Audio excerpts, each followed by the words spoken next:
Ready गो। जय हिंद विद्यार्थियों। जय सर। चलिए हम देखते हैं आज बहुत ही बड़ा महत्वपूर्ण टॉपिक है। आपने देखा होगा भारत का भूगोल। यदि आप लोगों ने इससे पहले पढ़ा होगा तो थोड़ा सा आपके लिए नॉलेज है तो आप बोलते रहिएगा, ठीक है ना। जैसे कि हमने देखा कि हमारे यहाँ अक्षांशीय जो विस्तार है, क्या है अक्षांशीय विस्तार। तो अक्षांशीय विस्तार का मीन्स क्या होगा यहाँ पे कि वे सभी रेखाएं जो वे काल्पनिक रेखाएं जो पश्चिम से पूर्व की ओर खींची जाती हैं उन्हें क्या कहते हैं हम अक्षांशीय रेखाएं कहते हैं। उन्हें क्या कहते हैं हम अक्षांशीय रेखाएं। जैसे कि मैंने यहाँ से लाइन ये ड्रॉ की और इस तरीके से मैंने आगे खींची, तो ये पश्चिम से पूर्व की ओर जो रेखाएं खींची जाती हैं उन्हें भूमध्य रेखा या विषुवत रेखा या इक्वेटर लाइन या 0 डिग्री अक्षांश रेखा या प्रधान अक्षांश रेखा के नाम से जाना जाता है, ठीक है ना। अब इसमें यदि हम देखते हैं तो ये अनेकों रेखाएं होती हैं, इस तरीके से सर्कल वे में एक खींची होती है। इनके बीच की दूरी क्या होती है, समान होती है। इनकी कुल अक्षांशीय रेखाओं की संख्या पूछते हैं तो आप लगा सकते हैं कितना 181। तो इसमें कुल अक्षांशीय रेखाएं कितनी होती हैं 181 होती हैं। और आप देखते हैं कि जैसे जैसे हम इनकी रेखा खींचते जाते हैं तो एक सर्कल पूरा यहाँ नॉर्थ पोल मिलता है, यहाँ साउथ पोल मिलता है, ठीक है ना। इसी तरह से क्या होता है, एक हमारा देशांतर रेखाएं होती है, यानी कि लॉन्गिट्यूड लाइंस होती हैं, जिन्हें क्या करते हैं उत्तरी ध्रुव से दक्षिणी ध्रुव से जोड़ते हैं।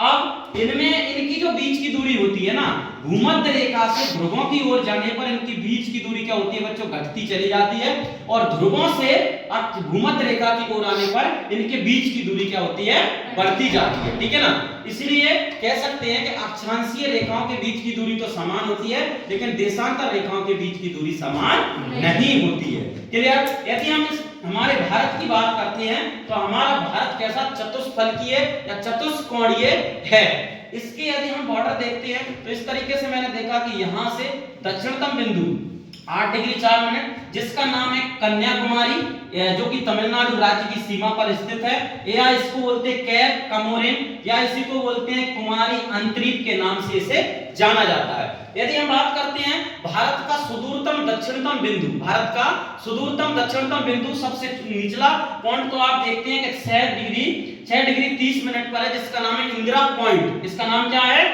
इंदिरा पॉइंट, या इसी को दूसरे नाम से जाना जाता है पिग्मेलियन पॉइंट, या इसको एक और अन्य नाम से जाना जाता है जिसका नाम है पटसन पॉइंट।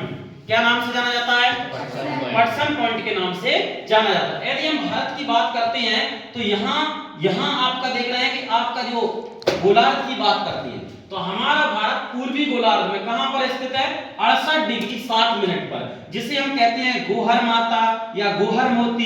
कई जगह आपके लिए राज हरिगिरी, क्योंकि ये पाकिस्तान और हिंदुस्तान का एक विवादित क्षेत्र है जो कि 23.5 डिग्री आप देखते हैं और 24 डिग्री के बीच स्थित होता है। इसलिए लगभग इधर बॉर्डर के रूप में हम क्या कर लेते हैं, इसको मान लेते हैं। कई जगह ऐसा है, लेकिन वास्तव में एग्जाम में जो आएगा वो क्या आएगा, गोहर माता के नाम से ये आता है। नेक्स्ट, यदि हम पूरब की ओर जाते हैं तो कह सकते हैं 68 डिग्री 7 मिनट पूर्वी देशांतर से कहां से कहां तक, 97 डिग्री 25 मिनट पूर्वी देशांतर तक इसका विस्तार है, ठीक है ना। इस विस्तार में बात करते हैं तो इसका पॉइंट क्या नाम क्या है, किबिथु, या इसी को क्या कहते हैं बलांगू, जो कि अरुणाचल प्रदेश की सीमा पर स्थित है। इससे पहले अरुणाचल प्रदेश का जो नाम हुआ करता था वो क्या है, नेपा है। 1962 में जो चीन ने हमारे हिंदुस्तान पर जो अटैक किया था या हमला किया था, उसका कारण था नेपा पर अटैक करना, यानी कि नॉर्थ ईस्ट फ्रंटियर एजेंसी। इसकी फुल फॉर्म क्या है, नॉर्थ ईस्ट फ्रंटियर एजेंसी। इस पर उन्होंने क्या हमला कर दिया, आक्रमण किया था। और इसी स्थिति में हमारे यहाँ क्या लगाया गया था, आपको पता है राष्ट्रीय आपातकाल जिसको बोलते हैं, हमने वो आपके लिए पढ़ा चुका हूं मैं पॉलिटी सब्जेक्ट में, ठीक है ना, पूरा डिटेल से। अब आप देख पा रहे होंगे इसमें कि भारत का यदि हम विस्तार अब स्थिति देखें कि कहां पर स्थित है, तो उत्तर पूर्वी गोलार्ध में स्थित है। कहां है, उत्तर पूर्वी। देखिए ये भूमध्य रेखा है आपकी, भूमध्य रेखा से आप उत्तर में जाएंगे और पूर्वी देशांतर से आप पूरब में जाएंगे, तो कहीं ना कहीं क्या कहेंगे आप, उत्तर पूर्वी देशांतर। ये देशांतर किधर है? तो उत्तर पूर्वी गोलार्ध में आपका आता है। गोलार्ध कौन सा? उत्तरी गोलार्ध है। तो उत्तर और पूर्वी इस बीच के गोलार्ध में स्थित है। ये हमारे भारत की अवस्थिति है, आपको दिख भी रही है, चतुष्कोणीय या चतुष्फलक की अवस्था में है।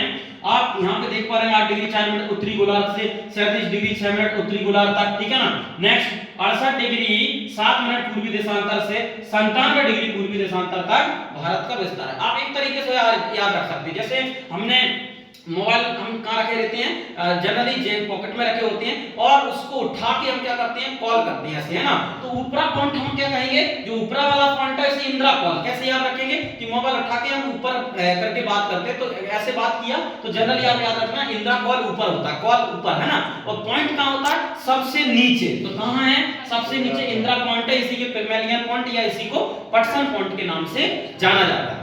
चलिए, कोई किसी को कोई दिक्कत है इसमें? चलो